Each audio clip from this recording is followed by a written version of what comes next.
we're seeing today is not an anomaly. This is a cyclical industry. We've had very high oil prices for a very long time. Today's prices, by historical standards, are not even high. If you take the inflation-adjusted price of oil, the last 156 years, I didn't work all of that period, but a part of it, the price would be about $34 per barrel. So, 40-some dollar oil is not what, by historical terms, you would call extraordinary low oil prices.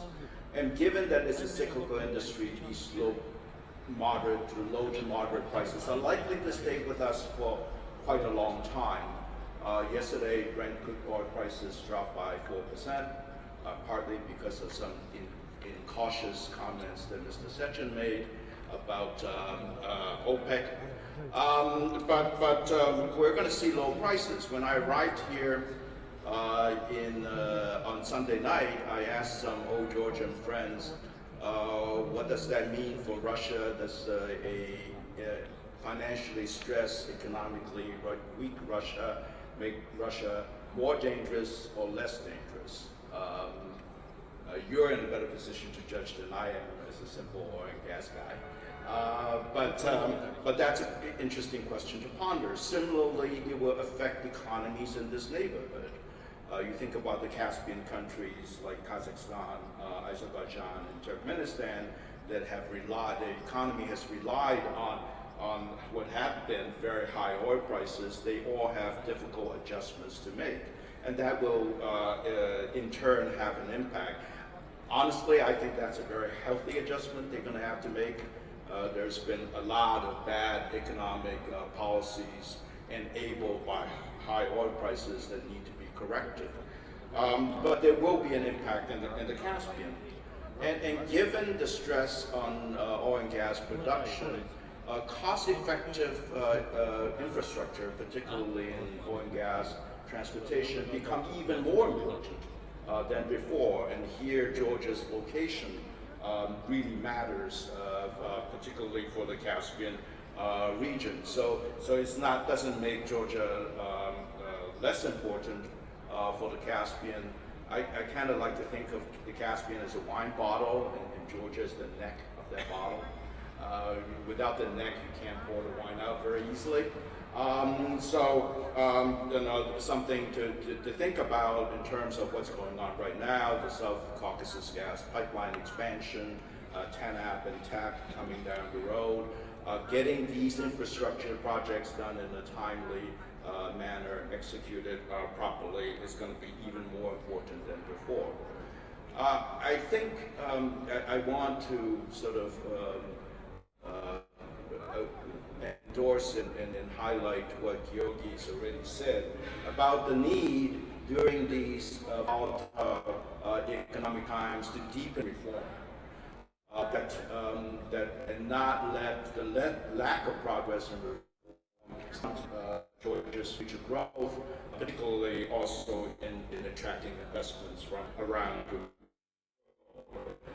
And it's important to think in those terms, relationship with the EU, to think about the association agreement, the ECA, energy charity, labs, not as some kind of destination, but it's a tool to deepen reform and make sure that they perform their own national objectives. The bad example I can cite is Ukraine.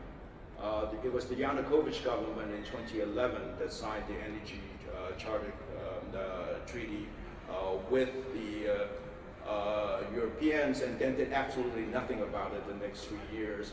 And European bureaucrats let the Yanukovych government get away with that. So a lot of the weakness of the Ukrainian economy that have been so highlighted recently is the result of stopping reform, not deepening reform, and seeing it as a process that you need to continue. The last piece of advice I would give to our European friends here. There's been a lot of talk yesterday about the lack of American leadership. And I would say, I would highly endorse that as a problem in the transatlantic relationship and in some of the concerns in this region. But I have to tell you, from an energy security standpoint, our positions are diverging. They're not converging. The United States is at close to 90% energy self-sufficiency. We're not a net oil exporter. We're not a net gas exporter yet, but we are very close to being quite comfortable in terms of promoting our own supply for our own economy. Europe's going the other direction. What we have taken for granted in security terms, that the American and European positions overlap, that we have very similar interests in the stability of oil markets, the stability of oil producing regions like the Persian Gulf, can't be taken for granted anymore. And because our positions are quite different. There are lots of other reasons why our security concerns are aligned, but not in energy, not anymore. And that's something to be thought about when America is asking Europe to take care of problems in its own neighborhood, including defense requirements, the 2% of GDP investment in defense budgets that was mentioned yesterday. Not only from the political class, and you've heard Bob Gates many years ago at the Munich Security Conference, but also the American population's acceptance of what power projection abroad, or some would call adventures abroad, for the sake of protecting oil and gas producing regions, as well as supply routes, are not going to be what it was. And you better think about, Europeans better think about what you need to do to protect yourselves. With that, I'll stop. Excellent, thank you very much. That's really good food for thought, and particularly this transatlantic divergence, which arguably makes Georgia more important to Europe, particularly in light of these changing energy dynamics. Dr. Jensen, senior executive previously at Radio Free Europe, Radio Liberty, career spent looking at Russia. We've left the Georgia-Russian equation to the end. It's perhaps the biggest piece of this conversation. Can you pick it up for us? I do want to talk about the northern neighbor, which has never been named much in the past day and a half. And I would say that Russia is a system in decline. Russia's ambitions have not matched its diminishing capacity. And I would argue that it makes it more dangerous, not less.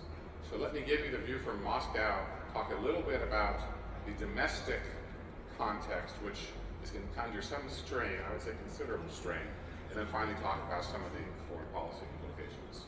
Russia's problem is not new. It is a classic, it suffers from an oil energy curse.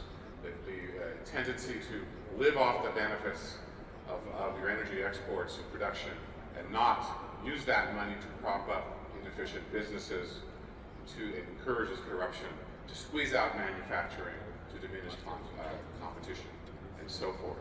And because money is the mother's milk of Russian politics, when the money goes away, you have a political crisis as well. On the energy sector, the Gazprom model, which has been a major factor in European politics for more than just the time since the sanctions were imposed, has basically collapsed for the reasons we all know very well. Diminished extra sources of supply, European litigation on environment monopoly, and so forth. But the other alternatives for Moscow are also not that attractive. The China relationship, I think, has been much hyped. As we saw from Putin's visit last week to Beijing, it's been all hat and no cattle. There's a lot of money Russia needs, and China is reluctant to provide to make that relationship more concrete. Going around the periphery, Iran appears to be a potential energy competitor. The Turk Stream pipeline is more rhetoric than reality, and so forth and so forth. And this has profound effects on the Russian internal situation. Number one, the economy is in recession. Inflation is high. It will barely grow at all if this year, the Russian economy. And without the money to spread around to give to Putin's cronies, to give to Russian population, you've got incredibly difficult budget issues that the leadership in the Kremlin has to decide, and they have not yet really come to grips with it. For example, the pension fund this year is $50 billion in the hole, and the argument has been to take some of the money from the National Welfare Fund and give it to the pension. The problem is that Mr. Sechin and others want the same money to prop up Rosneft and some of the big, heavyweight, monopolistic energy producers, energy developers. And Putin really hasn't decided to do it one way or the other. There's a contradiction. What will prop up Putin's poll ratings, which is partly social welfare benefits, pensions, other kinds of things that are in many ways the legacy of the Soviet Union, will adversely affect his standing with the other members of the leadership. You can't bail out you can't bail out Gazprom, you can't bail out Rosneft without cutting back social welfare. This is a profound problem that he has not yet come to grips with. There have been a number of interesting things in the last month or two which have highlighted this problem.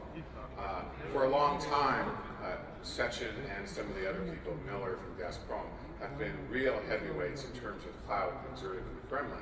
But there have been several signs that Putin is no longer willing to give them what they want. Sechin, despite his strong resistance, had 2 government ministers put on the Rosneft board against his wishes. There are other signs that great oligarchs may have some of their power cut back a little bit. And that's not because Putin wants to do it necessarily, it's because Putin has to balance these competing interests in order to survive. He has never really had to do this for much of his time in power. This is the first time.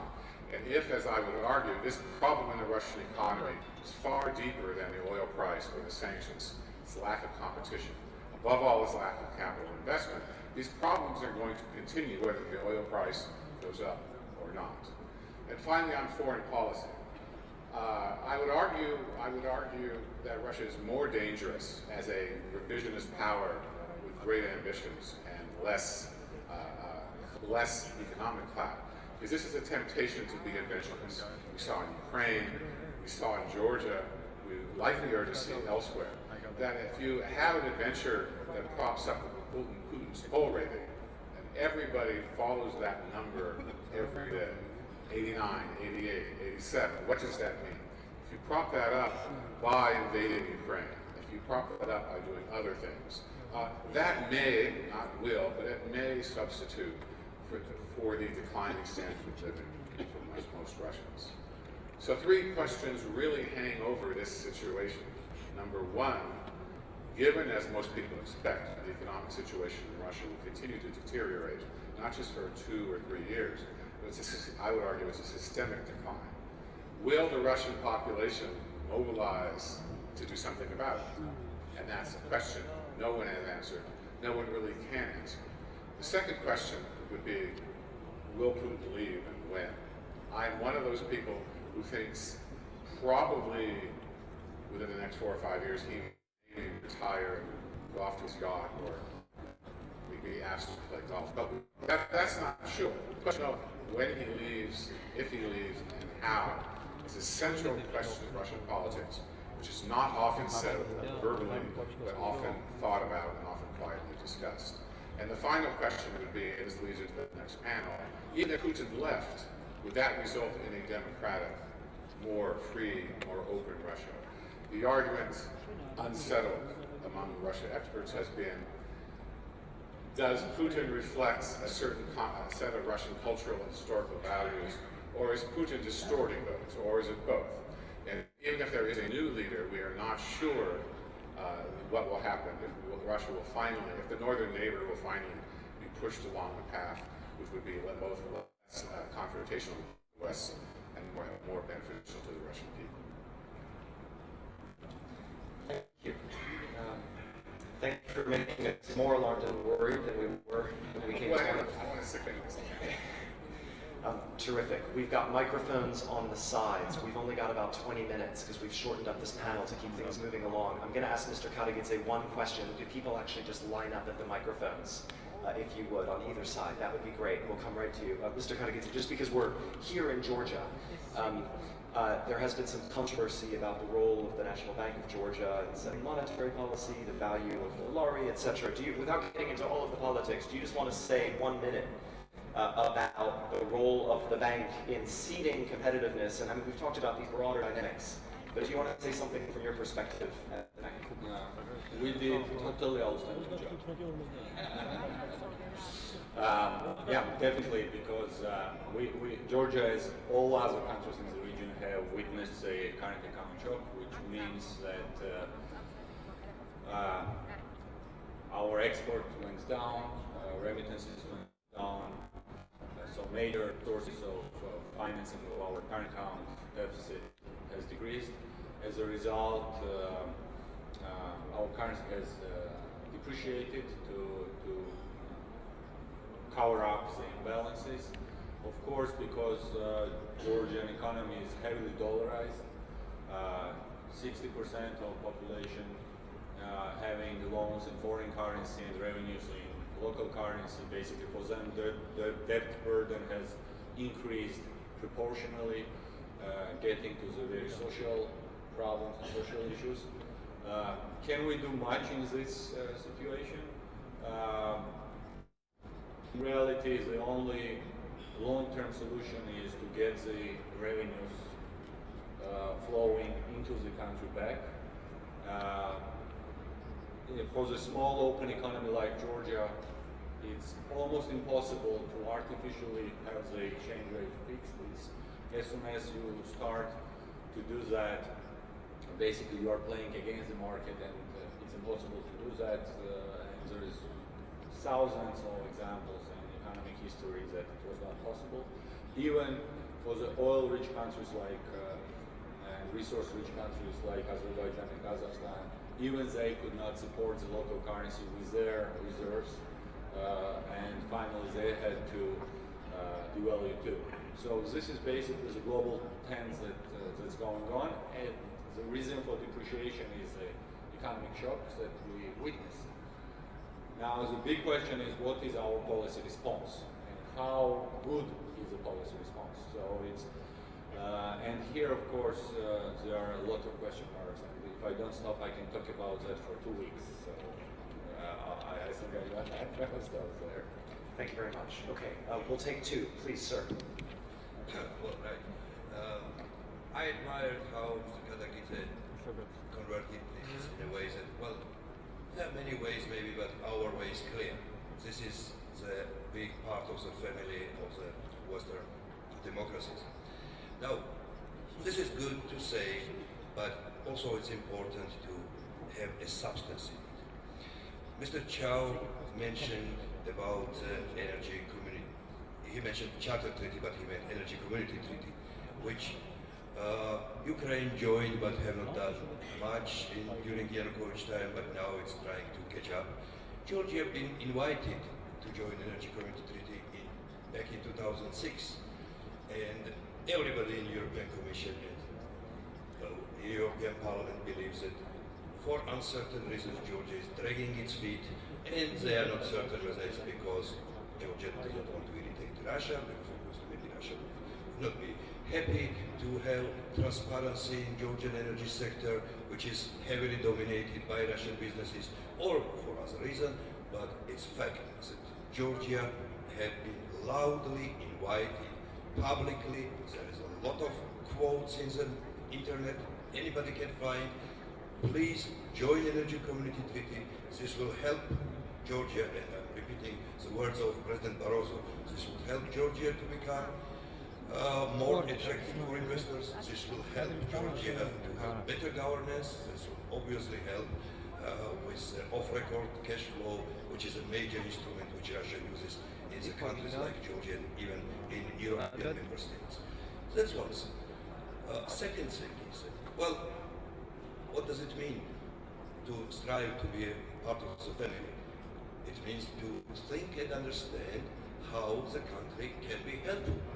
what is the role the country can be, what's the use, how not only asking help, but also, as Tina Hidashel yesterday mentioned, Georgia will help with security. Georgia will commit security to the world. So there is one clear issue. Europe needs gas from sources, diversified at affordable prices. Everybody knows this. There's a lot of talks about this. And as Mr. Chow mentioned, Georgia is the neck of the bottom. But why Georgia is not talking about this? I haven't heard any Security Council after 2005 devoted, Security Council session devoted to the issues of the East-West corridor, which was established during 90s and where Mr. Chow helped Georgia to negotiate treaties and brought a lot of knowledge with his team and US government and the World Bank, and there was a great breakthrough which today, as Mr. As he mentioned, Georgia's GDP has grown, and nobody talks that 15% of the GDP actually comes from the transit revenues, where Georgia have not invested anything other than goodwill and professional attitude. So, to give it short, European Commission has conducted a high-level meeting with governments of Turkmenistan, Azerbaijan, Turkey, and signed a declaration signed by these four parties. Have conducted a working meeting on Turkmen gas and Trans-Caspian pipeline, again with the clear intention to have Turkmen gas in Georgia via Azerbaijan and Georgia in Europe. Obviously, everybody knows Iran has opened up and pressurizing heavily Turkmenistan to purchase all gas and maybe re-export. And this is also a factor. So, if we are talking about closer Euro-Atlantic ties, there is a great momentum when the United States now get engaged again, as it used to be in the 90s, into the East-West corridor and help Europe, which we know have a lot of difficulties with member states and so on, with leadership to implement this southern corridor, which will be a major possibility. Okay. Thank you. Thank you very much. Yes, sir. Thank you. Very quick comment to my fellow. I want to slightly disagree with my fellow region countryman, Donald Jens. Sorry, I cannot talk in Genoese language. I do not disagree with your three final questions, except on saying that Russia may surprise us. I served in Russia between 1990 and 1993. So, which means that I have known a Russia which was different than the Soviet Union, and I don't know today's Russia. But Russia can surprise us. Now, my disagrees on your opening point about Russian decline. You know what we have always been saying about Brazil. Brazil is the country of the future, and will always be.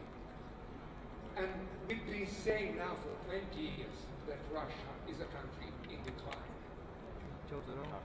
And will always be in decline. What I mean is that we have to look at Russia, what it is now, not just projecting what we fear it could be. And then if we can ask Mr. Chow a very quick question.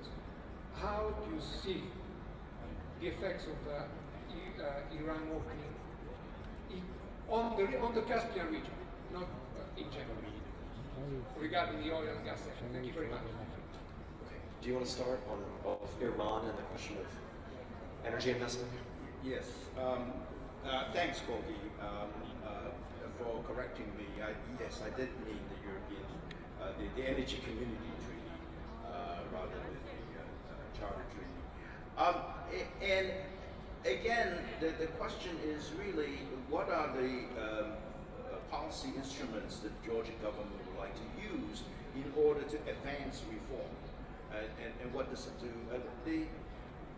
For Georgia, rather than just to harmonize and meet European standards, which by itself may or may not be so important.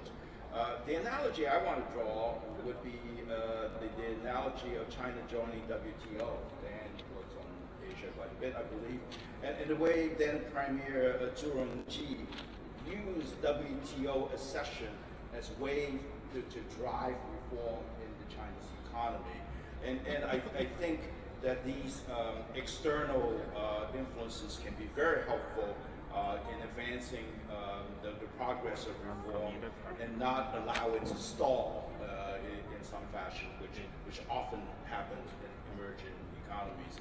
And absolutely, Georgia should maximize its location advantage in the Caspian region. The Turkmen gas through Azerbaijan to Europe, I want to see some numbers on the economic viability of that region. And you had mentioned to me that the IEA and others are working on studies to demonstrate that. I would be very interested to look at. On Iran and the region, it's probably a little too early to tell. I think Iran opens up some transit possibilities in the region. Again, it's not an easy country to navigate. So it'll be a while before we know, for example, whether that's a good way of transiting Turkmen gas either to Europe or to Pakistan, India, for that matter. You know, if you are Turkmenistan and you have the fourth largest gas reserves in the world, probably what you don't want to do is transit your gas through the number one or number two gas resource holder in the world, which is Iran. So this is not going to be as simple as a straight commercial relationship. On the question of Russia's decline, I'm not sure we've said that for 20 years, but what we're seeing is the Putin system of governance in decline, which is to say highly personalized power, constricting the political space, reliance on huge sectoral industries to finance the government's plans. That's in decline, is no longer sustainable for a lot of reasons, and describes some of them. And I think for Russia to change course, and it quite possible and very well may, we're going to have to revise the system under which Putin rules the country significantly, and I think that will leave, that's very difficult to do under the current constellation of political forces. Thank you. I've got two more. Why don't we come back to the panel and everybody can make concluding comments. So, please. Thank you. I have a question and a comment to Mr. Cho. I wonder, why are you so pessimistic when looking at the EU-US relation with regard to energy? I would be much less pessimistic than you. I think that on the EU side, we have done quite a big step in announcing the energy. Behind this idea of the energy is clearly an attempt to diminish the dependency and to increase interconnectivity all within the EU but also outside to the partners. And I would agree that we will not follow exactly the example of the US, and shale would not be the main source in Europe. Nonetheless, we are working on increasing the aid efficiency and also, as I said, to diminish the dependency. We are talking to each other within the Energy Council, and moreover, we are trying now to introduce an energy charter into a special charter into the TTIP to lead jointly by example and to go beyond the WTO regulations, which would be, in our opinion, of benefit for all other countries of the world. So I would be slightly less pessimistic and would ask, why are you so pessimistic? Thank you, Fana. I think I have then one more after you, and then we'll come back. Excuse me.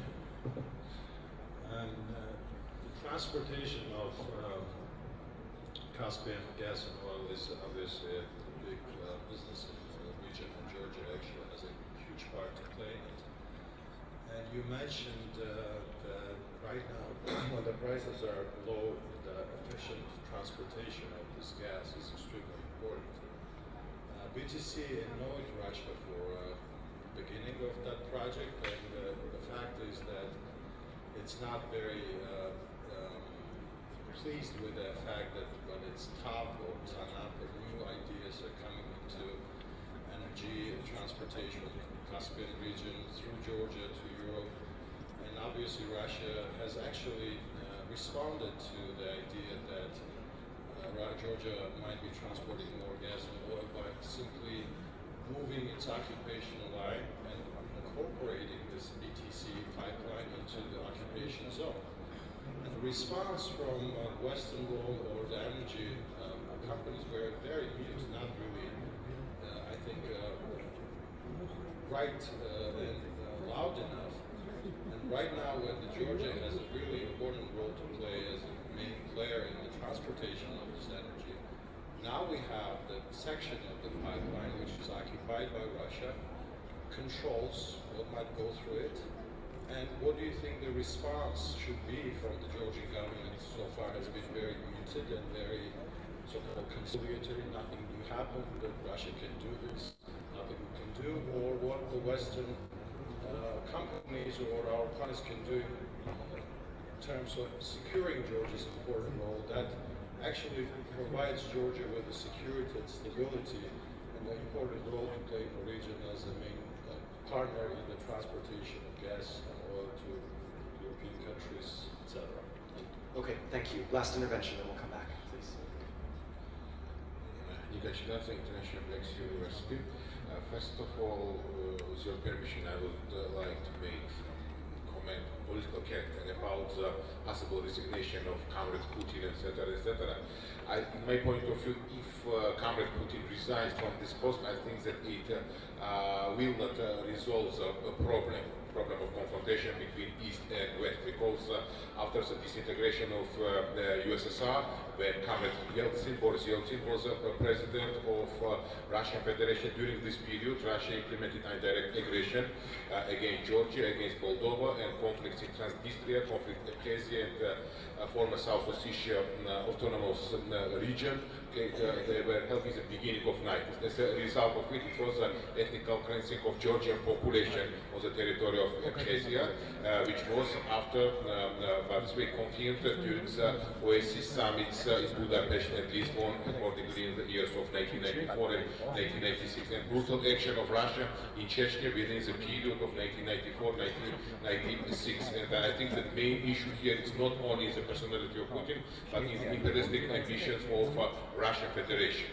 So, with regard to the energy, I'm interested in your point of view.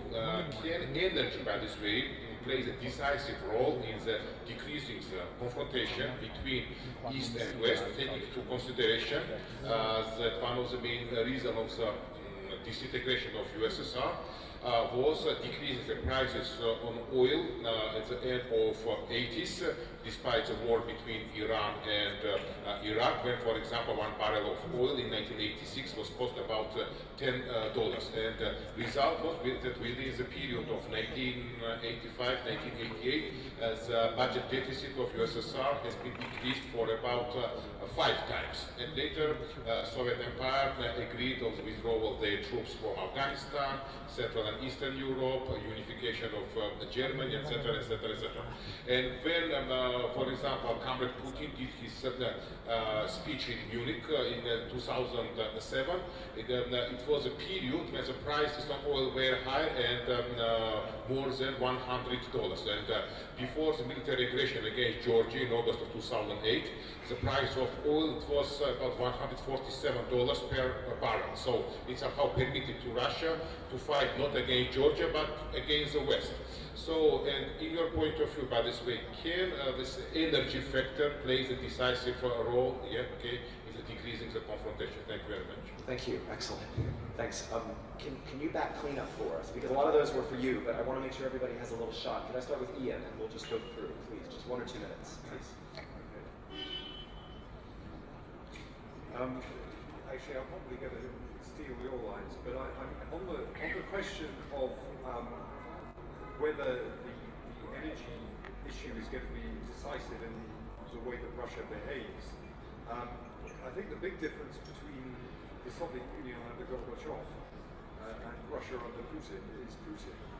And I'm not at all sure that Putin's response to low oil prices is going to be to pull back in his horns rather than to try to distract attention, as Don suggested, by more foreign adventures. So I think actually we're at a very dangerous point. I just want to go back to the governance question, because it does seem to me that it's pretty fundamental both in this country and across the region.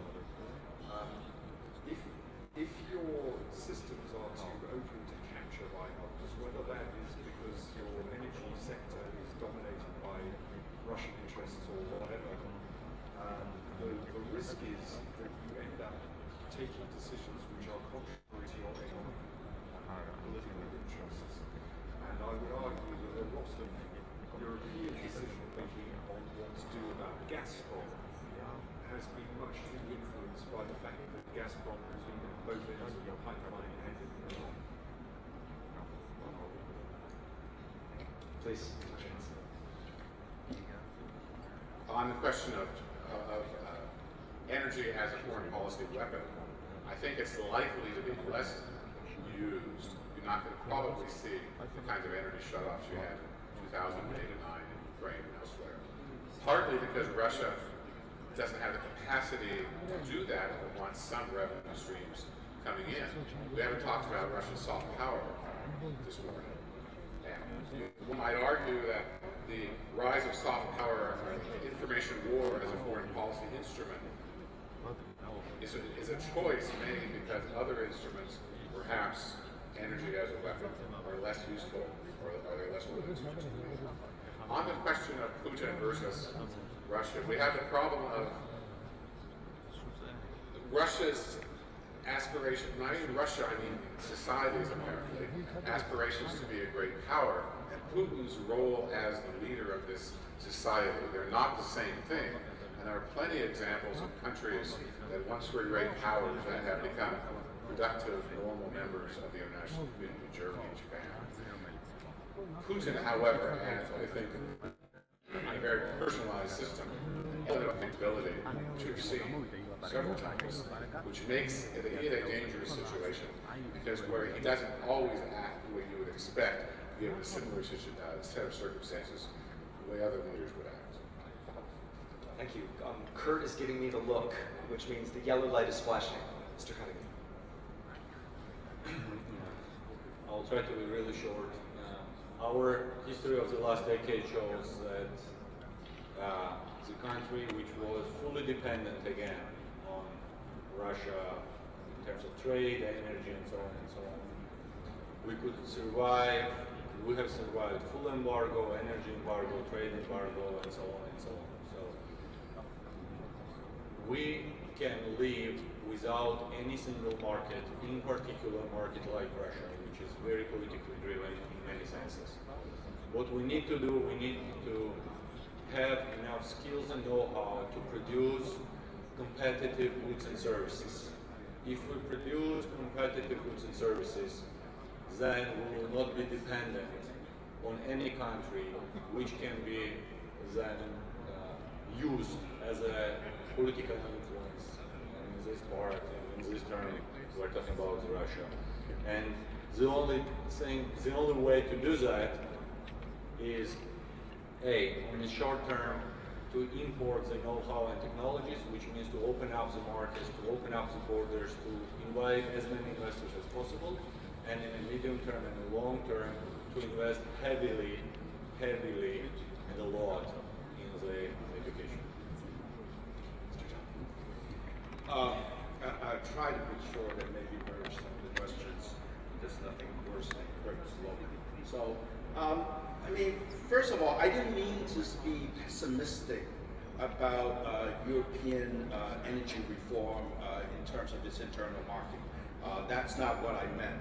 I merely wanted to inject a dose of realism of what we have traditionally accepted as the geopolitical overlap in American and our NATO European allies' interests on energy.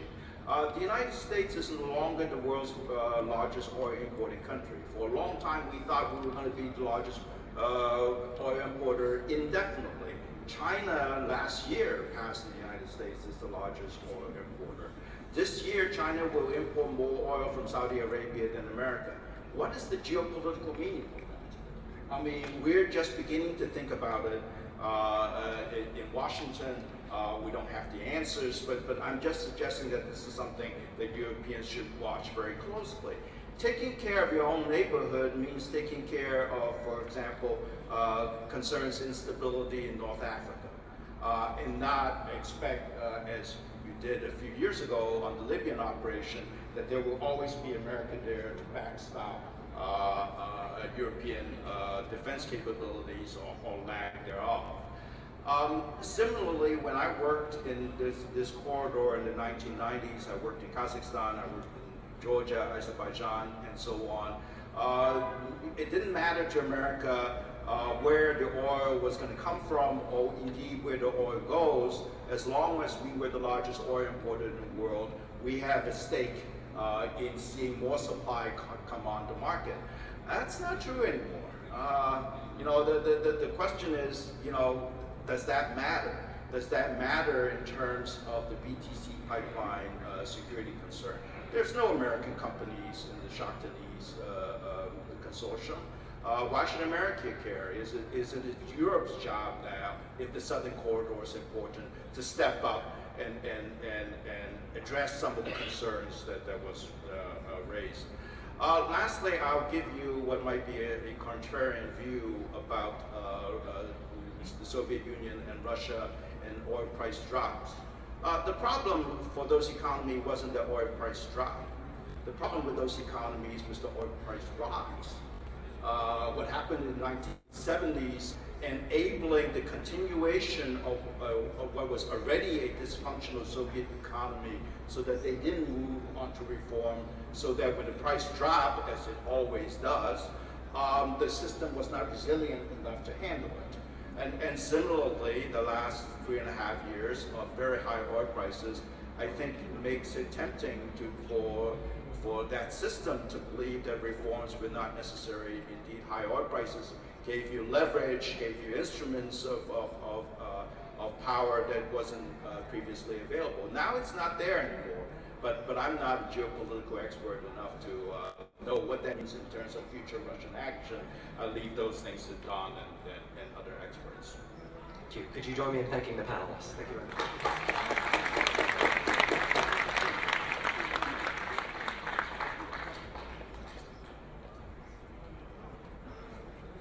Thank you very much.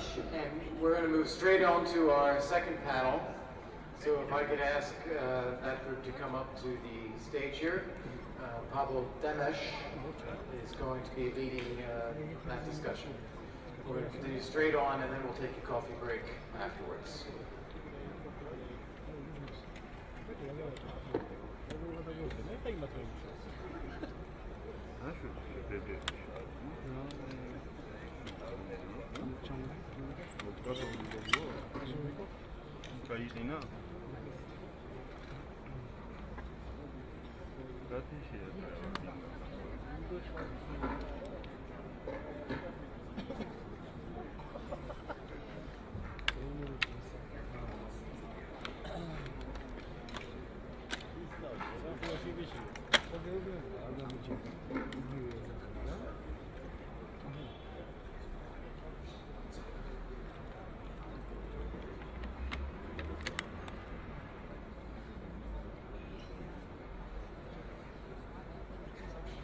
Okay, so we're going to begin our second and final panel this morning.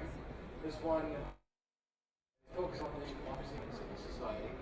We're going to go also for about 1 hour, and then we'll ensure that we wrap up here before there's too much to the sun in the center of the courtyard here. So Pablo, over to you. Thank you. Okay, thanks very much, Kurt. It's really an honor to be here and to chair this concluding panel before we will go into brainstorming recommendations. Panel, we have 4 speakers which are having very distinct background in the field, and we will have David Kramer, who has on his business card democracy. That is why we'll need to start with him, because all others have different affiliations, but David, not only is caring about these issues, but since he's Senior Director for Human Rights and Democracy, we will start with him, because also David has enormous background, both governmental, non-governmental, in this field. After him, we will have Lilia Shevtsova, who is Russian, but now with Brookings Institution, and she continues to be Russian. And Lilia is from other pole, representing country with different take on democratic evolution. And as we yesterday heard, Russia today is trying to show that there are different models, not only democratic, which can bring prosperity in country. Then we have unique opportunity of having Alex Hall, British Ambassador to Georgia. Alex is European Union person because EU is also trying to help countries in neighborhood, both east, south, to develop democratic models. So Alex will be looking at Georgia's democratic credentials from her point of view, since she lives in this country. And last but not least, Helen Kostaria, who is founder of Georgia's Reforms Association. And Helen has also unique perspective since she studied in Moscow, she worked in government in this country, but now he is NGO person trying to make as much as possible to put Georgia on democratic footing. Since we have 1 hour and we want some of you to step in, I would like to ask to kick off with about 5 to 7 minutes by 4 panelists. And David, why don't we start with you? Please take the floor. Well, thanks very much. Let me just make a few points that are based on observations just from the conference so far, but also from when I was here in March and have been trying to follow Georgia since, but also the region. The first is about the personalization of politics. There's far too much. There's too much of it here in this country. There's too much of it in Ukraine. There's too much of it throughout the region. Parties need to come up with platforms that represent the interests of the country, not of specific individuals or specific sectors of society. And we need to try to depersonalize some of this, even in the exchanges we've seen in the past 24 hours. I would argue it's been too personalized. It's getting too much into attacks against each other rather than trying to find common ground. It is possible at the end of the day, in the search for common ground, you won't find it. But I think you have to try it. You need to avoid what I would call my termism, which is, it's my turn. It's my turn to be in power, and when it becomes my turn to be in power, I want to make sure that the other person doesn't get another opportunity to be in power. And so you try to do everything to stack the deck against the other side, the other parties, the other individuals. And there's also a sense that, well, they did it when they were in power, and so therefore this is turnabout fair play. You have to avoid that. Someone has to draw the line, even if the government and the individuals you've replaced through an election may have engaged in activity you didn't like, you may have thought was illegal. It doesn't justify giving you the ability to do the same thing to them if you come to power through elections. So you need to avoid doing that. You need to avoid going after opponents simply because they're opponents. If you do pursue legal cases, they have to be done based on rule of law, based on independent judicial pursuit. Third issue is corruption. Russia's greatest export, not Lilia, but Russia's greatest export is corruption. Lilia should be the greatest export for Russia. But Russia's greatest export is corruption, but it also means import in the West, and in Georgia, and in Azerbaijan, and Armenia, and Ukraine, and elsewhere. We need to clean up our own acts, including pursuing cases against those engaged in corrupt activities. The FIFA investigation, I think, was one of the best things that we've seen happen. It has put people involved in corruption connected to FIFA back on their heels. We need to pursue more cases like FIFA. I would imagine there are cases connected to the International Olympic Committee and the Sochi Olympics, as well as other Olympics that have been awarded. So we need to do a much better job of cleaning up our own activities, because if we don't, as we've seen in Ukraine, we become much more vulnerable to Russian influence, the bad Russian influence that none of us wants to see. Fourth is dysfunctionality. When you have the problems that I've just mentioned before, you create a situation where the country, the government appears dysfunctional. It may not be an accurate image, but it's the image that many of us in the West have. And so it's extremely important that you avoid all the things I mentioned before, the personalized politics, the my term kind of thinking, the corruption, because if you don't, then your system will be viewed as dysfunctional. And let me tell you, coming from Washington, we have enough problems on our plate right now that if it seems dysfunctional in a country that is quite removed from Washington, we will stop caring. I'm being very candid and rather blunt about this, but it's true. At least with the current situation facing the current administration in Washington. You need to base your system on rule of law, on separation of powers, on checks and balances, free and fair elections, strong civil society, and independent and diverse media. Those are the essential ingredients of a democratic society. As I said, the West has enough problems on its own already. There's a great, I would say, that the EU itself, a great inward focus in light of the Greek crisis, the refugee crisis, and if you create or give excuses to the West not to focus on what's happening here if you present yourselves as a dysfunctional society. And I'm speaking not just about Georgia, I'm speaking about the region writ large. So it's incredibly important that Georgia present itself, that Ukraine present itself, Moldova present itself as countries that are moving on the right path in a democratic direction, that aspire for integration with Euro-Atlantic institutions, and that you do so rooted in a system based in democratic principles. There are a limited number of officials, and I would assume this is the case in the EU, but certainly in Washington, who are consumed with the Russia-Ukraine crisis, who also have responsibility for dealing with Georgia and Moldova. And there is just limited bandwidth on what these individuals can do. And so if you want to stand out, the way to do so is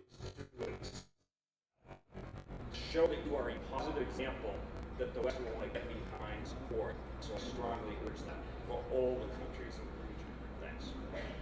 Thank you very much. And now I would like to ask Lilia, who, as David suggested, is one of the assets of Russia around the world. And Lilia, you can take your comments both from being Russian and looking at what kind of model Russia is building, how successful it is, but also since there is a clash nowadays between this Eurasian, the European Union logic of integration, democracy concept, Russia sovereign, not sovereign. So if you could look also how the clash between the two models and how it is shaping neighborhoods, including Georgia. Thank you, Pavel. I'm sorry that, given Russian perspective, I can't give any lesson, just like David did, to the Georgian friends how to develop democracy. And I'm not sure that I can deliberate on all questions, Pavel, that you raised, but I will try hard. First of all, I will follow on several things that David already has put on the agenda. In this sense, I will play Salieri to you, Mozart, okay? Firstly, the point on the global challenge. You expect me to talk about Russia, but I will start firstly to discuss the West.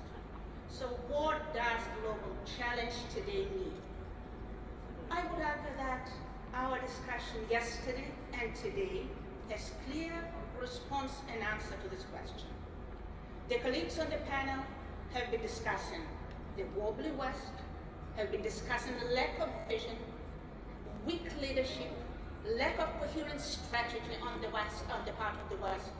And someone, it seems to me, Yuri Luke even mentioned that there is something wrong with liberal democracy.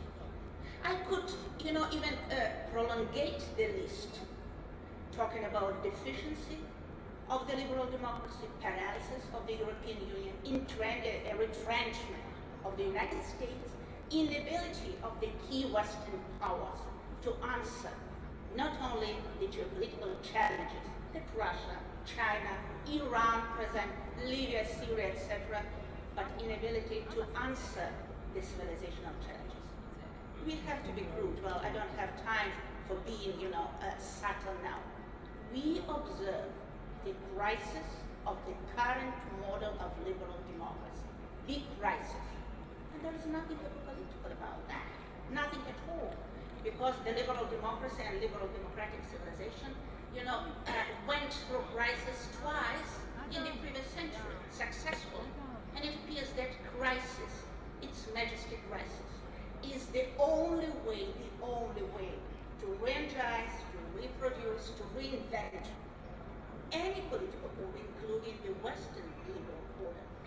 The problem is, and this is, the question that constantly is nagging me, I'm scratching the skin, I cannot have the answer. Well, I would argue that your favorite word, decadence, Pavel's word, the decadence of the liberal democracy has started after the Soviet Union collapse. After the liberal democratic world, found itself alone on the world arena. And instead of Fukuyama's end of history, liberal democracy started to lose its mission. And my question is, could liberal democracy and the Western community re-energize itself having no competitors? So I leave it as a rhetorical question, but only mention one implication of what we are seeing today. The implication is geopolitical. And I would argue that having no strong and powerful role, geopolitical role of the West in liberal states, not only Russia, just look at China, look at Iran very soon. They're trying to test the waters and to test the field for existence of the red lines, and they don't find any red lines yet. At least they don't find the red lines in Ukraine. And the implication is that wobbliness of the West tempts, the liberal powers to test the security possibilities. And so wobbliness is becoming the trigger of new security challenge. And now I'm turning very briefly to the Russian issue. So what about Russia? What about all these insinuations, models, etc., etc.? I will skip Eurasian Union. It's a mystification. It's a virtual war. And not a single member of the Eurasian Union wants to be in the Eurasian Union. There is no Eurasian Union. There is a bullshit. There is a mirage. Okay? But there is something much more important, both optimistic and pessimistic, both, I would say, apocalyptical and creating some hope among us, at least, not among you.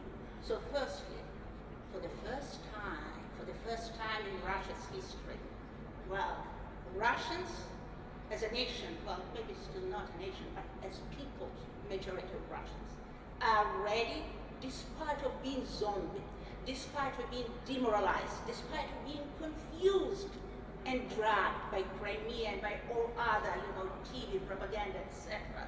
They are ready to switch to new rules of the game. They are ready to live in a rule of law state. The problem is, which makes a divergence, why we are different from Ukrainians. Ukrainians are ready to fight for the new world, and we are ready, to accept the new rules offered by the authorities. And the problem is that the authorities, the regime, Putin, the gang, Kremlin, political class, are not ready either to rule the old way in the closet. So the problem is that we too are in a paralysis. The danger and the threat is that this kind of our paralysis cannot drag for a long time. The system is in agony already. Sooner or later, we'll have a new moment of truth, and we all, liberals like me, opposition, and the ruling class, have been afraid of this moment of truth. Why?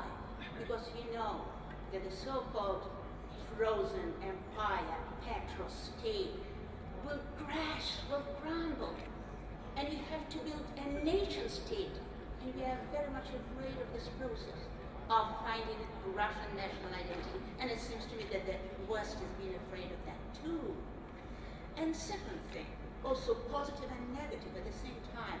And David already touched upon it in a much brighter way. So I will add only a bit of emotions to you. Well, in fact, he always says something nice and smart before I follow up. So I'll just read David Kramer and his footnotes. I'll hear it. So what's positive and negative? Again, for the first time in Russia's history and in the world's history, the Russian elite is the most pro-Western we ever had in Russia's history. Why pro-Western? Because Russia's elite, 99%, maybe 90%, the majority of it, has been personally integrated into the Western society.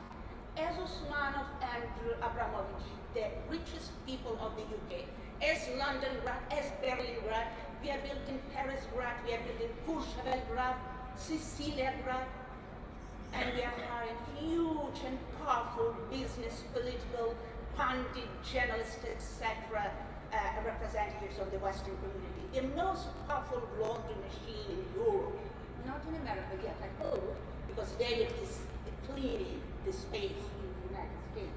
But Europe definitely, yes. Well, it's not only about federalization as the element of the East politic in Germany. It's about Sarkozy and Mistral. It's about many things, many things. So, the motto of the Russian political elite today, personal integration, the West for us, accounts, Timchenko's Finnish citizenship, Rotterdam, Italy, real estate, etc., and insulation of Russia. And they have been so successful with that until recently. So what it gives to the West, it gives the West powerful, unprecedented mechanism and instrument to not only whack down, not only impact and influence the Russian political class, to dictate the rules, I don't see any time to dictate the rules, although there is principle of conditionality just lying on the surface, on the desk. What does it mean? Conditionality means if, for instance, well, Merkel, Cameron, who's the French president? Okay, well, maybe it's not worthwhile remembering, but anyway, any political leadership could just call Usmanov, Abramovich, or Timchenko in Finland and says, we will allow you to pursue your economic and other life interests in my country, in our country, if you follow the rules of the game and rule of law in your country. And I promise you, you will not need to expand NATO. You will not need General Hodges to do rapid reaction force, whatever, and defend front lines. States, because the elite will start the Velvet Revolution immediately. The problem is why the West is not doing it. It's again a rhetorical question, but to you, well, not to Georgians, but to our Western friends. Unfortunately, we are left with one goal. So far, this is only my goal, the only one that I have, that my Russian president, President Putin, will continue regretfully his suicidal dance trying to persuade the Western countries, United States, Germany, and other Western states to drop, to bury all illusions that he is ready to save his soul, that he is ready to backtrack, that he is ready to engage in this stupid, absolutely hilarious, amazingly stupid dual track that some people in some Western capitals are thinking about because it's impossible, it's an acquiescence policy. The problem is that we Russians, and Georgians and Ukrainians, and Moldovians, and Belarusians, and maybe Azerbaijan and a lot of other nations will pay a high price for this. attempts of Putin to teach the West to think realistically. Did I do the job? Does he make sense? No, I think that this was, as a moderator, I was under this enormous pressure. I wanted to cut you off several times, but this performance kept audience so captivated. I don't remember when audience was sucked in by performance of you, so I hope it is recorded, because for students of international relations, it should be like TEDx YouTube video of contemporaries. Yeah, absolutely. So, with this, thank you very much.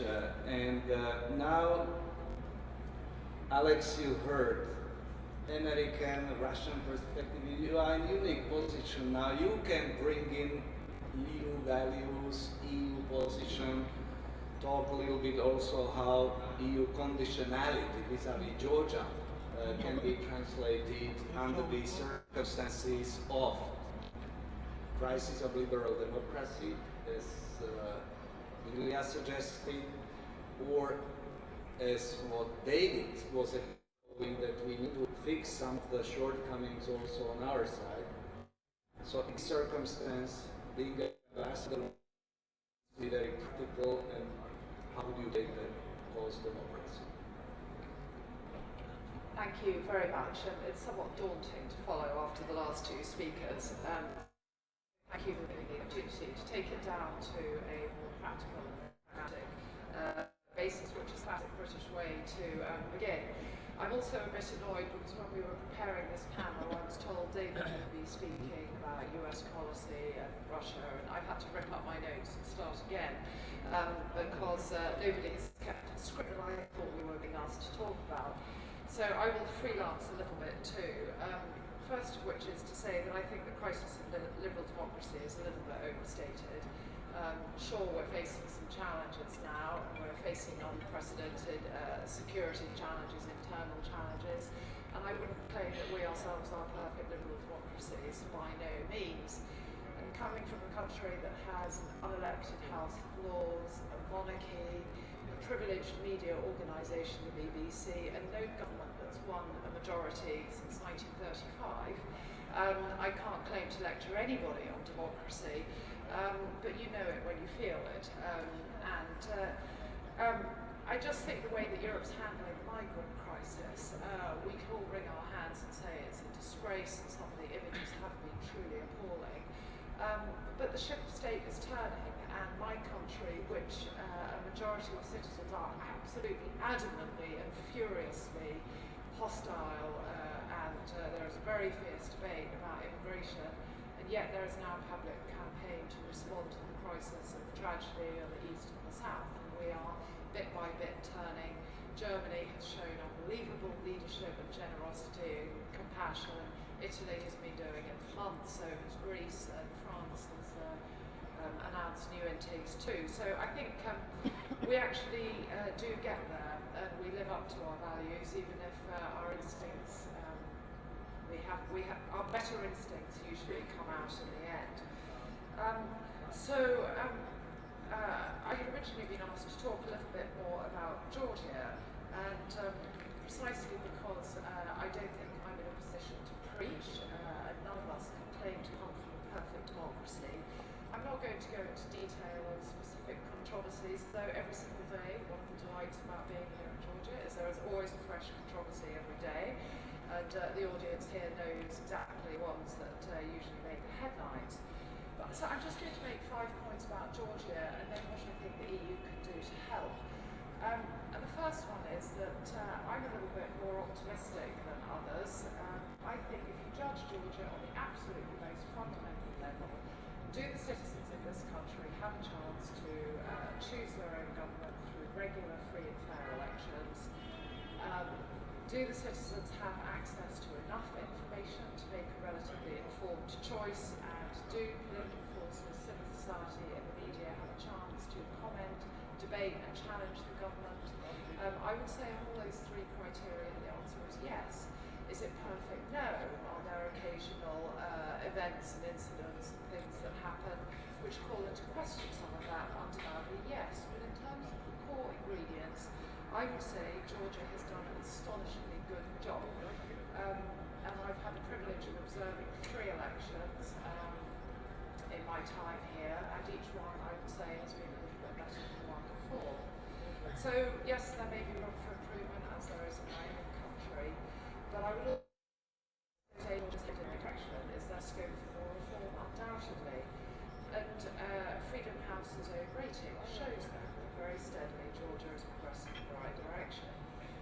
I think it's even more creditable how far Georgia has progressed, given the fact that 20% of its territory is occupied, and it has a very hostile force actively trying to slow down and undermine its progress.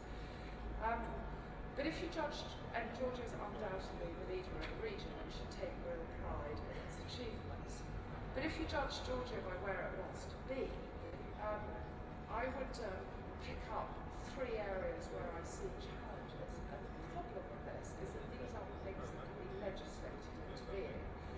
It's not about the outward form of democracy, it's about the inner content. And they're to do with the sort of values that need to underpin democracy. And you already alluded to one of them, which is about very highly personalised degree of politics. What that translates into is very highly personalised attacks on members of the political elite. Personal slurs, accusations of allegiance, questions about motives, incredibly derogatory and personalised attacks on people in power. And whenever those are attacks against people occupying institutions of the state, like the current president or the former president, or the current prime minister or the former prime minister, they don't just degrade those individuals, but they actually degrade the institutions they represent. And Georgia has a fantastic rugby team, and the anecdote about rugby is it's a hooligans game played by gentlemen. And often people always like just say what we're supposed to be, that in Georgia politics is a contact sport. But I would like players to behave like gentlemen in their rugby teams. The second area is accountability. There was some debate yesterday about issues to do with reform of governance, but I would argue that there's a more generalised lack of accountability, and it's not just about introducing proper oversight and independent mechanisms of oversight of various institutions of the state. It's about political forces in this country feeling a sense of personal accountability for their actions. And last year, we were witness to a whole series of really quite ugly incidents involving rival politicians warring with each other, half-hatched chickens being thrown at opposition leaders. And it was really disappointing to hear those incidents justified as, well, they started it or they only had it coming to them. And just to put it another way, I still get this sense that people feel if it can be done, if you can get away with it, it's okay to do it. Just because something can be done, it doesn't mean it should be done. And sometimes in the UK we call it whether or not something passes the smell test. And sometimes things happen here that I just don't think pass the smell test. And the way pretrial detention is used is an example of that. And then the third one is about a wider sense of civic responsibility. You can have the best laws in the world, and I think Georgia does have some pretty good laws. It can have the best systems in the world.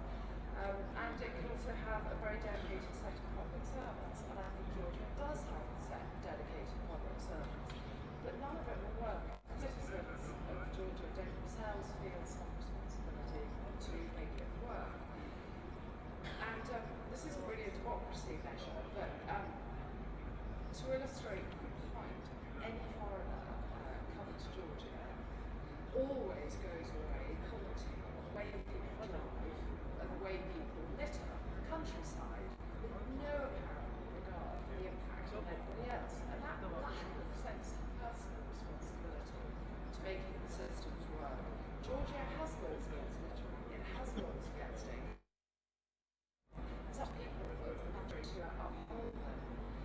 So, I don't think it's fair to put the blame on Georgia's elites. I think there is a role for every citizen of Georgia. But I think it has to start with the elites showing more respect for each other, because that's sent a model through the society. In terms of what the EU can do about it, and when we were discussing just before the panel, you were asking me, does Europe still care about democracy? Democracy promotion. I think you said democracy prevention. Yes, it absolutely does care about democracy promotion. And in fact, as a former director of human rights in the Foreign Office myself, my first decision was to rename the department as Director of Democracy and Human Rights, and that title still exists. And the Eastern Partnership is designed partly as a kind of roadmap. But as Stephen Foulet said yesterday, you need a light at the end of the tunnel. And I think certainly one thing Europe could and should be doing is offering a light at the end of the tunnel. And I'm pleased to say that my country still believes that Georgia should be offered a European perspective in other countries in this region. But that's not really the only thing. The light at the tunnel maybe provides some incentive and a sense of destination, but it is actually the reforms themselves and helping ordinary Georgians see the benefits of those reforms is what we need to be focusing on now, so people can feel it, not just hope for it. Thank you. Excellent. Thanks very much, Alex. I think that you ended up with word reform, and you created a very nice bridge to our last panelist, Helen, who is running an organization called Reforms Associates. So, Helen, you heard 3 interventions of 3 rather passionate people, but they are not Georgians. This is your country, and you care about reforms. So, how would you take it where Georgia is, whether Georgia can learn from or integrate some of the ideas which were floating around, or some dilemmas for democracy development in your country? If you could close the panel, and then we'll open it for comments and questions. I will try to add Georgian passion to those questions, which is not very simple. Now, before I go into listing the specific challenges of democratic transformation, state of democracy, I would like to put this a little bit, very shortly, in a historic perspective of how Georgia positioned itself towards democracy. Democracy has been, since gaining its independence, actually during the fight for independence, was a national project. And no matter whether we succeeded in establishing or implementing the necessary reforms for that, the ideal of democracy always existed in Georgian society. It has never been discredited. Unlike Russia, for example, where quite soon after the failed attempt of reforms, the democracy and liberal thinking has become the worst word that could be addressed towards the then the Russians have invented some kind of sovereign democracy, when it means, apparently it means killing journalists and suicide NGOs. Eventually it was a special case of Russian democracy, and Russia doesn't even claim as a country that it's part of its national project. There are other countries in post-Soviet states who are not, again, looking at democracy as an ideal form of national project. In the Georgian case, no matter how hard it was, and in the 90s we were very far from democracy, it has always been an ideal that Georgian society was striving for.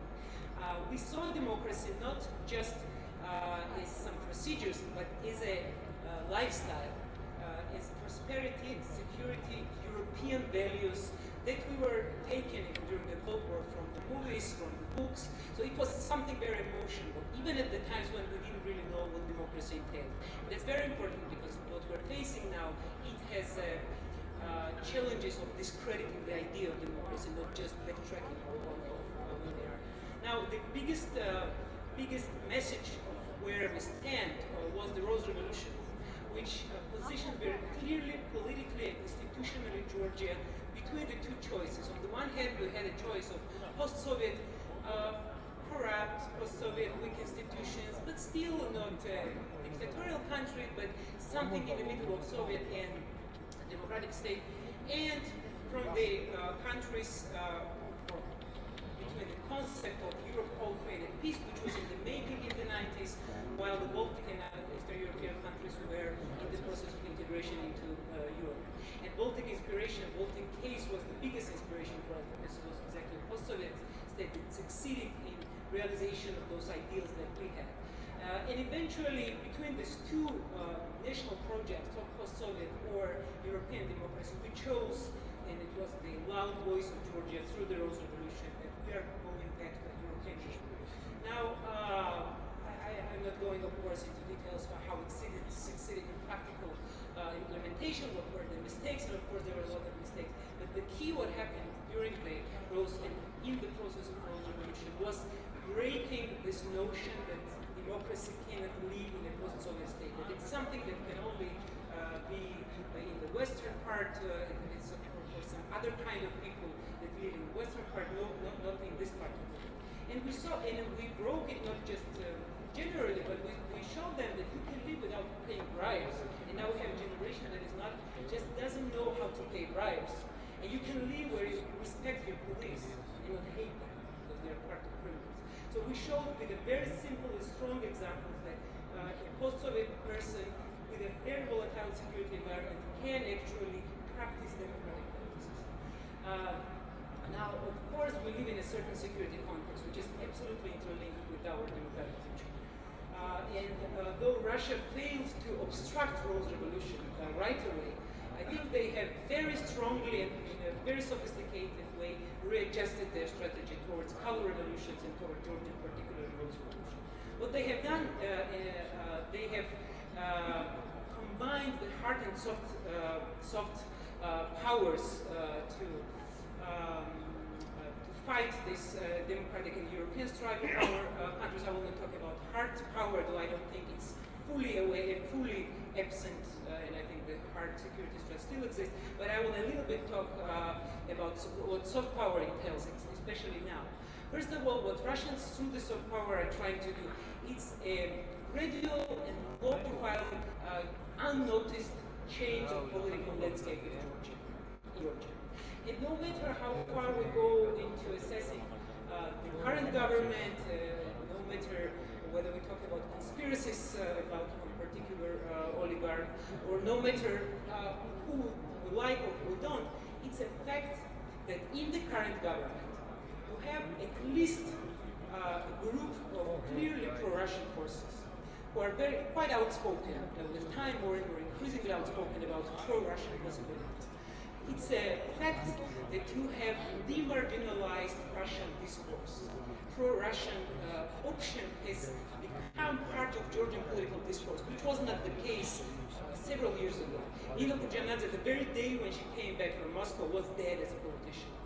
And now it's not only about her, but generally the messages of pro-Russian possible option for Georgia is back in the same politics. Unfortunately, the current government is tacitly or openly supporting that discourse through supporting, for example, pro-national, pro-Georgian, anti-European the newspapers, television, financially supporting, and we have seen the survey that showed they are financially supporting this outlets. Through sending the wrong messages that the trade with Russia is survival for Georgia and it's starvation, and we can really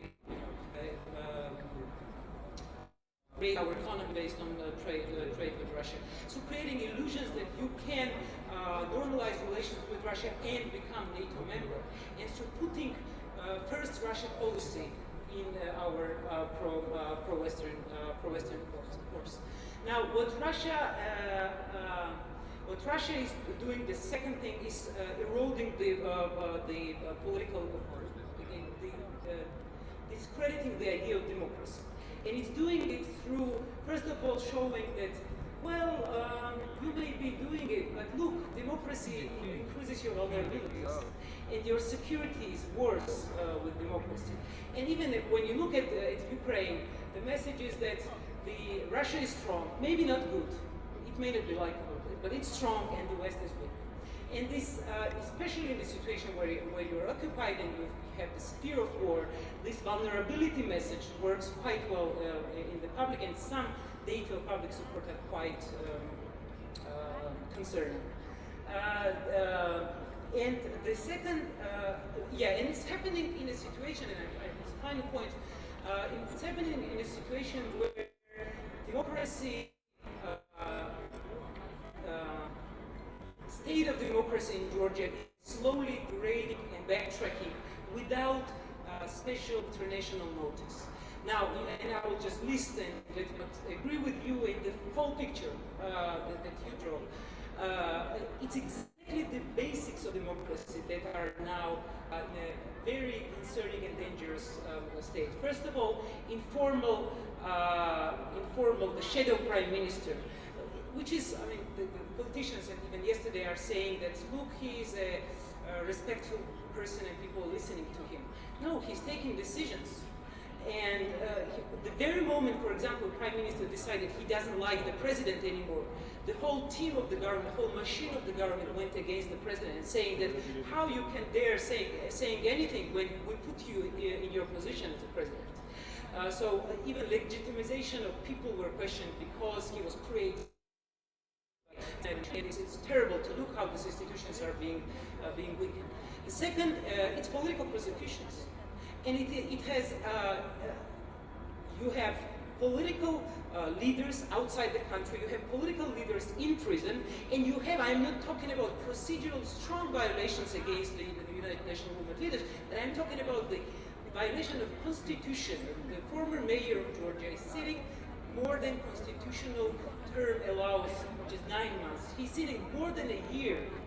And there is not a big fuss, because we're still talking, well, we're on the track, we can rest easily, you know, it's still better, it has changed. We're talking about gross violation of constitution, and this person is still sitting, and nobody knows how long the shadow prime minister will decide he wants to see him in prison.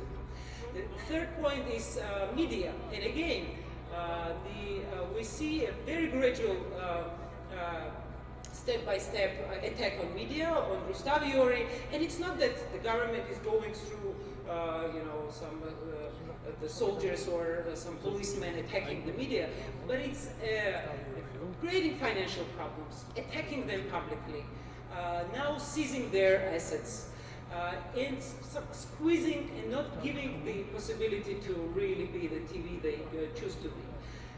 Now we have seen the closing of the talk shows, the dismissal of people who they don't like while they're talking, and it's made quite open. Now, the very, very final point. We are approaching an election period, and the international community may be happy sending a lot of monitors, a lot of observers to say that, well, the elections were more or less good.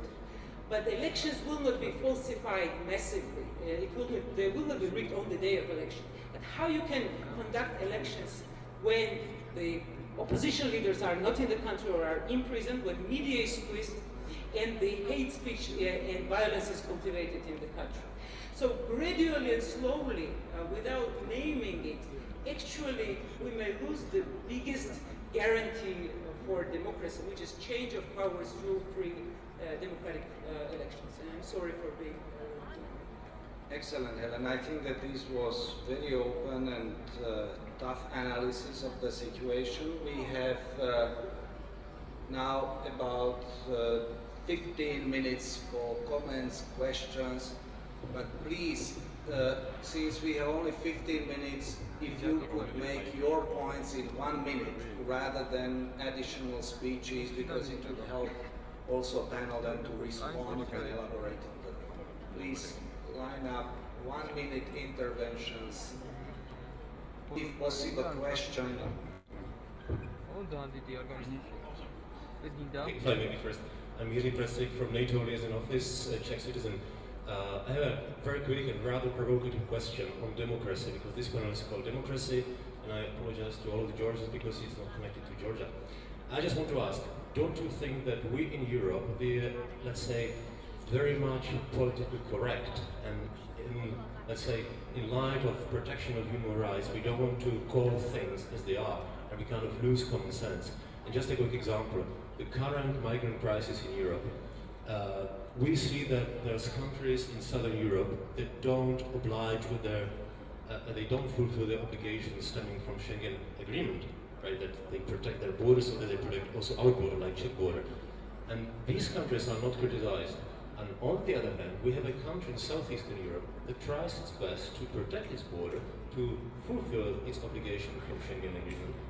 And this country is criticized not to be human enough, not to, to treat people badly. And I think it's, let's say, in the name of protection of human rights and to be politically correct, and politicians in the EU don't want to call things as they are. And it's kind of the loss of common sense. Don't you think so? Thank you. Thank you. Please, you and then you. Thank you, Pavel. My question is to Russian and US speakers. In the light of Lilia's comments on the crisis of liberal democracy and the Western societies and decadence, I share many points on that. But one of the key points to solve this challenge and face it is future US-Russia connections, especially for the next 1 year left Obama presidency. How you view US strategies on that? Whether it still has some leverage to push things in Russia, especially when all the Western organizations are under pressure, and what, from Russian perspective, can be done more, being opposition forces or civil society, so that we have at least 1 year of growing pressure on the Kremlin to change somehow, of course. Great, thank you. Over there. Thank you. My name is Tamara Chergolishvili. I represent Tabula Media. Well, we often hear from our friends that Georgia is progressing in the right directions, especially from diplomatic circles. But I strongly believe that this is kind of a wishful thinking, because facts on the ground that Helena has very accurately enumerated, and I can go on. It's just that I have no time. We have no time for that. Maybe it's the high time to call spade a spade, and just admit that Georgian democracy is in peril, as Washington Post editorial board rightly mentioned way earlier, back in 2013. Maybe we call spade a spade. This will serve better the interests of Georgian people and Georgian democracy. Because when government hears that, well, there are some problems, but you're progressing, which is not true, because we have the backsliding in almost every direction, whether it's media, whether it's justice field, whether it's treatment of the political opposition. It was said that 2014 elections were better than the previous one, but how so, when the campaign manager was arrested from right before the first tour and right between first tour and the second tour of the elections? Okay. So, this is my question. Maybe it's time to call spade a spade. What do you think about it? Question clear. Over there, and then you, and then we will go to panel. Hello, my name is Georgi Amiani. I represent Transparency International Georgia. A very brief question. So, could panelists please comment on the role of civil society in building democracy in a country of our development level, in a transition country?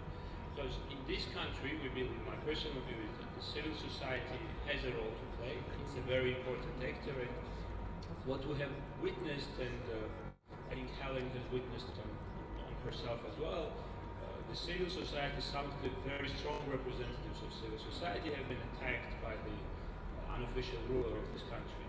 And this, just to leave alone the attack itself, it also discourages some other civil society organizations from doing more. So please comment on this. Very good question. Over there, the last one. Please go ahead. Yes, Charles Fairbanks, Hudson Institute and Ilia State University.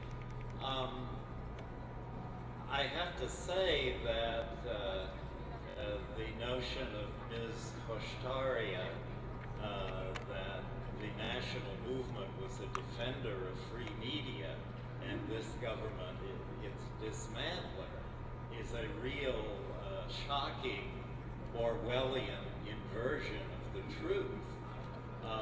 There was constant and consistent pressure under the national movement government, greater and greater on the average after 2007 against independent media, which affected things as apparently minor as billboards, the control of the advertising industry, the management of kiosks that sold opposition papers like Rezonancy on the street. It's true that this government's threats against Rustavi too are a very alarming sign. But the biggest change in a positive direction, I think, is a freer media, and it was the great eyesore of an otherwise, I mean, in many ways, great Saakashvili administration. Okay, thanks. Is there anybody we have absolutely last thing if somebody would be totally unhappy if I would give him or her floor? Okay, but it will be up to 1 minute and then if possible question. Thank you. Will be very short, very brief. I would like to build up on the list, a very, very good list of Ms. Rustaria about things that it's good that she's going down to wires. Well, how Russian companies operate, well, there are a lot of talks about this. Particular cases are RAO US, which has substituted American investments for many reasons which now it's not time to recall, but is operating in Georgia. And what they do, they give people who cannot pay 90 months, 100 months postponement of payments. People are going around saying, well, this is such a great people. Company, how much they pay for salaries, nobody's checking. This is a soft power. This is part of the same soft power as Mrs. Rustaria was talking about. The notion which was brought to Georgia that Russian tanks are bad, but Russian money is good, and we don't need to police. We need entirely deregulate everything. We don't need anti-monopoly law. Has resulted in Georgia having zero Western investments in key fields and only Russian investments. Okay, thanks. So we are closing questions, comments from the audience, and let's go reverse way, Ellen, and we will end up with David. Please take the questions, try to squeeze them into 1 or 2 minutes. I will start with the last question, and I think that's exactly the trap where which the government is usually creating. Look how bad it was during the 9 years. I think I can even add some other things that I didn't like in the government that I worked myself. There were, I agree that there were problems with media. I agree that there were problems with judiciary. I can list a lot of things that were bad, and I think it was exactly why the government was changed, by the way, through peaceful and free and fair elections. Now, are we talking about how bad it was, or are we talking about what the international community and board Georgia should do to be better and to survive in this very challenging security environment? That's the problem, that we are all the time referring to what was done wrong and never talking about what we need to do now to safeguard the freedoms and democracy of this country. Now, regarding the international community, I wanted to add to what I was talking. I think it was raised. The problem, and I think it's a very specific thing that EU or international community could do and should do, is think through a really well-balanced stick and carrot policy toward Georgia. And it's not that, for example, there is visa liberalization that I hate not to see granted to Georgia, and I think we deserve it. But it has never even used as a pressure for the government to show the cost that they may lose if they don't follow the right practices. So I think maybe partly because of the wrong conclusions from the Ukrainian case, partly because there are other problems in other parts of the world, but EU is somehow not reacting at all. The second pattern is that EU is reacting when the major crisis is there, like firefighters. We may not see the major crisis, but step by step we may lose Georgia.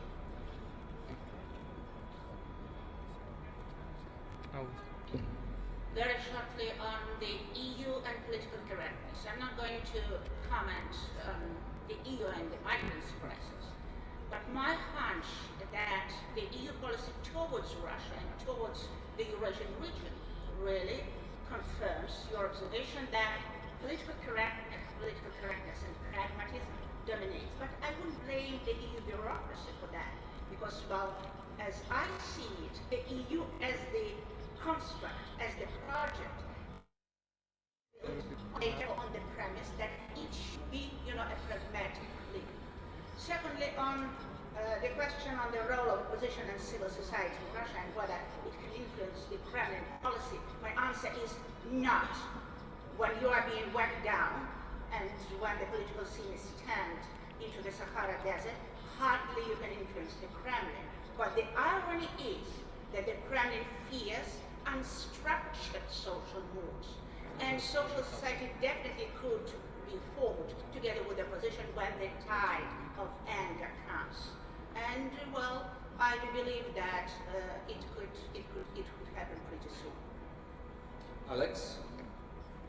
Thank you very much. I want to pick up this point, picking up some points Helen made in some of the questions.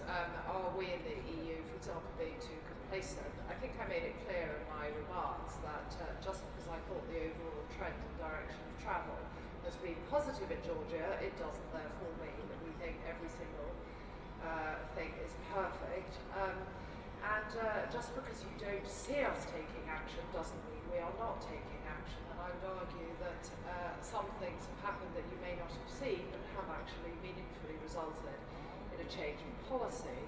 And it is a challenge as a diplomat here, going back to this issue of personalisation of politics.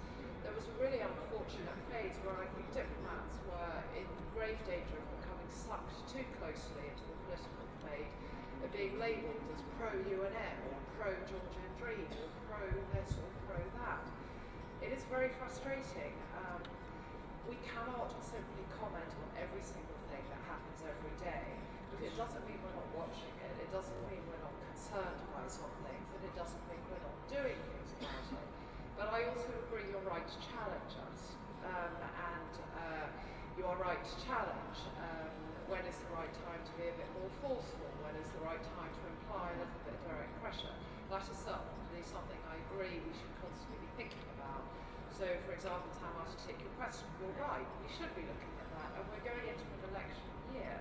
So I think it is actually incumbent on us to be more alert, watchful, and possibly vocal and visible as well. But don't confuse the fact that we're standing back and watching trends sometimes for lack of concern or lack of activity. Thank you. Thank you, David. On the migration issue,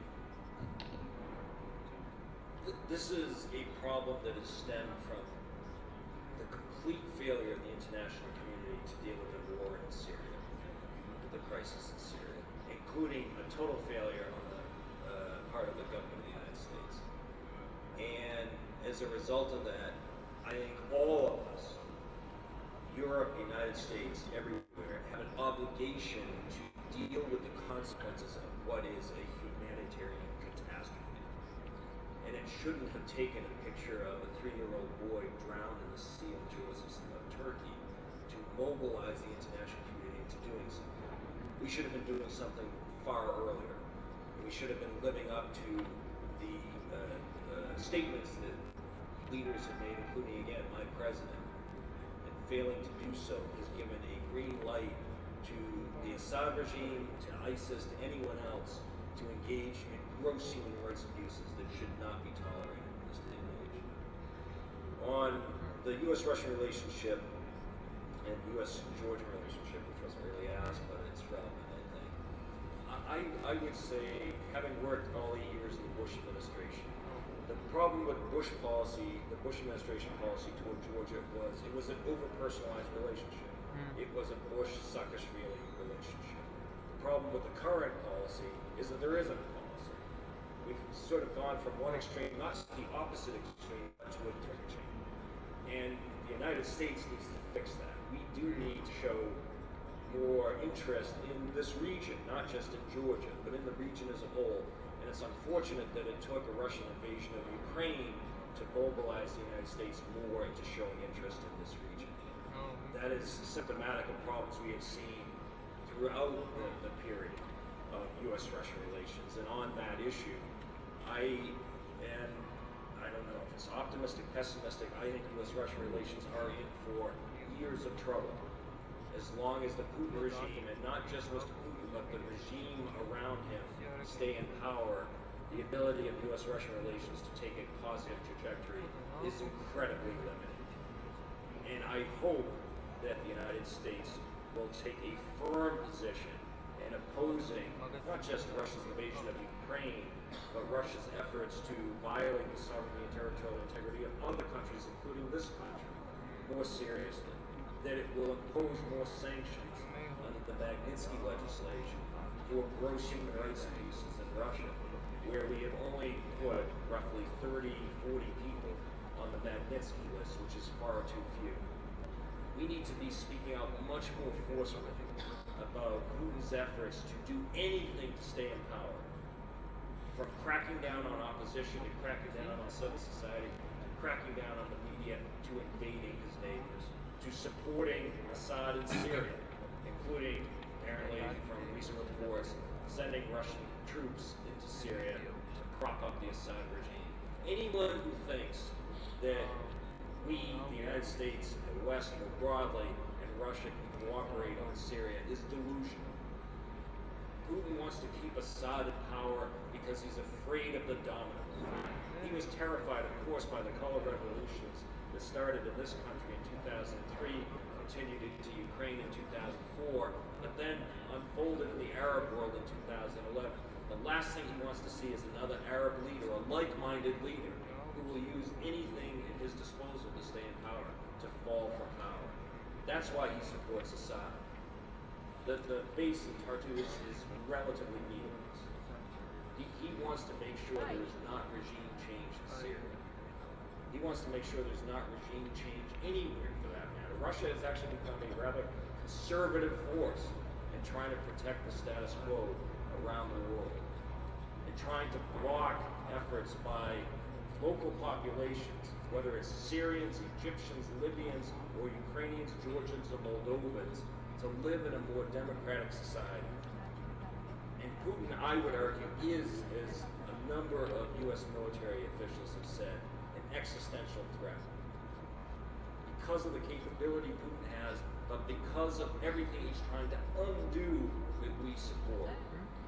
And we need to show much greater resolve, much greater interest, but we also need partners to reciprocate so that we can have an effective partnership with Georgians, with Ukrainians, with Moldovans, hopefully one day in Azerbaijan, which I would argue has become one of the worst human rights situations in the region.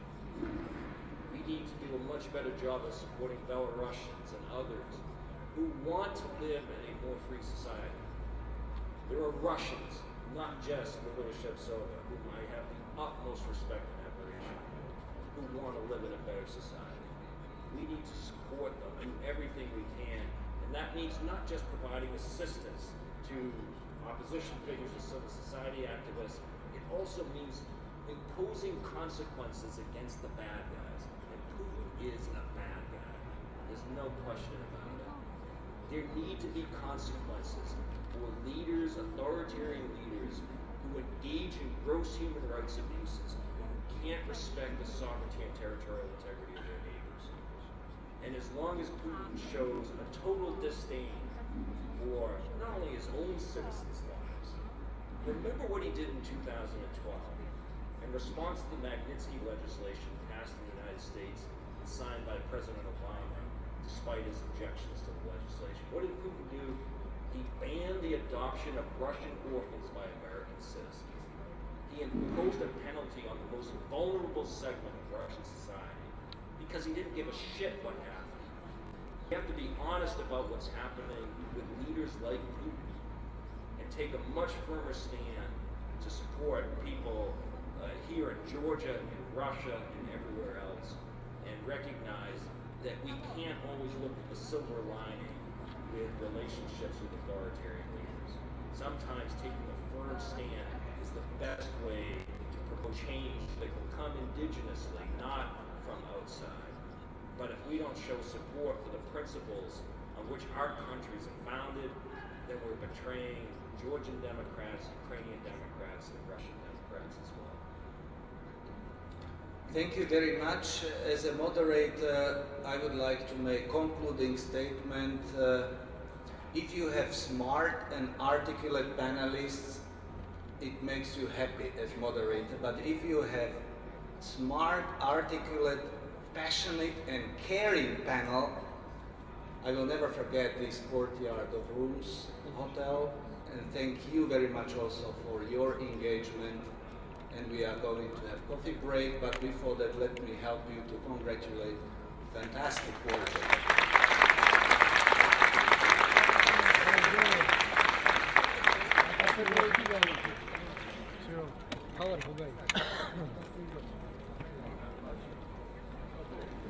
All right, ladies and gentlemen, that concludes the public portion of our conference. There's coffee available, and we're going to enjoy a coffee break, and please mingle and chat a little bit. For the participants in the conference, the speakers and participants, we're going to have our working group session inside in a room off of the lobby there. And for the rest of you, thank you very much for coming, and thank you again to our moderators who've done a terrific job here today. Thank you.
აფართო ბიჭები და არაკაცო და არა პოლიტიკაში დაწყებული. ასეთი გერმანელი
აქეთ იქით განა.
Yeah, probably. That's probably right.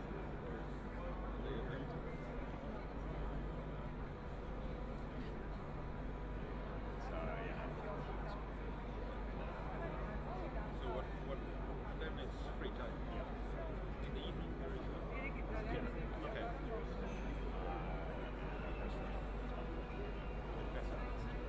Okay. Will we have a bus? Yeah. Okay.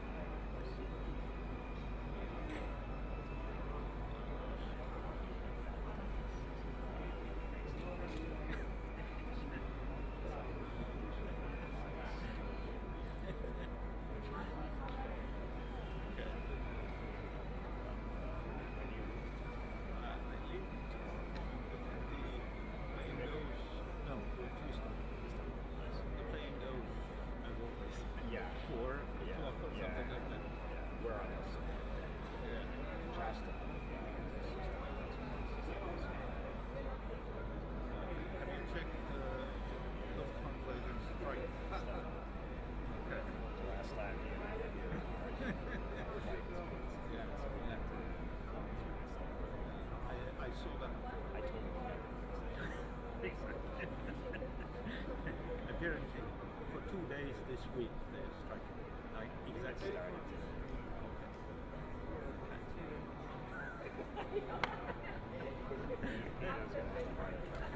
And so he and I were here.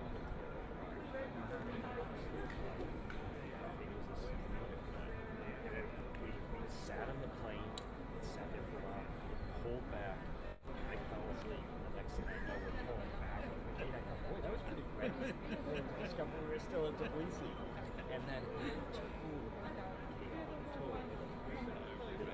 Nobody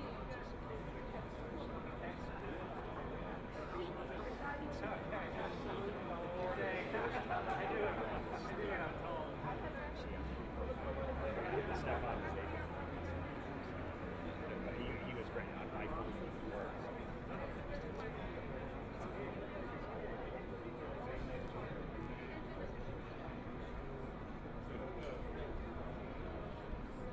We were together late. Yeah.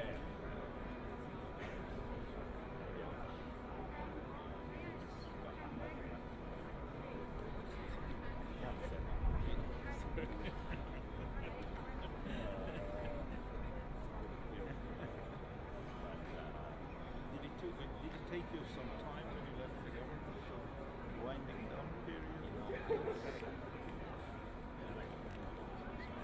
Okay. I realized this one.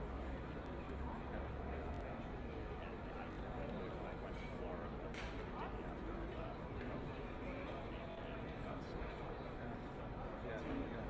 You sort of relaxed Right, and then right, you right.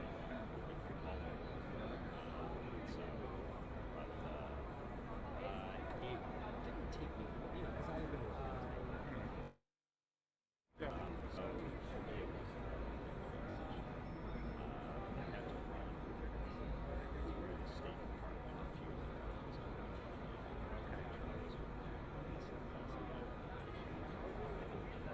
Okay. Right. This is stupid.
Я, наверное, выйду, пойду. Там супруга хочет там телефон купить, я вместе с ней пойду. По-моему, ее включу. Сейчас я спрошу, сейчас приду. Ната! Сари! Ладно, я пойду тогда.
До встречи.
Oh, Frau Bilderbe.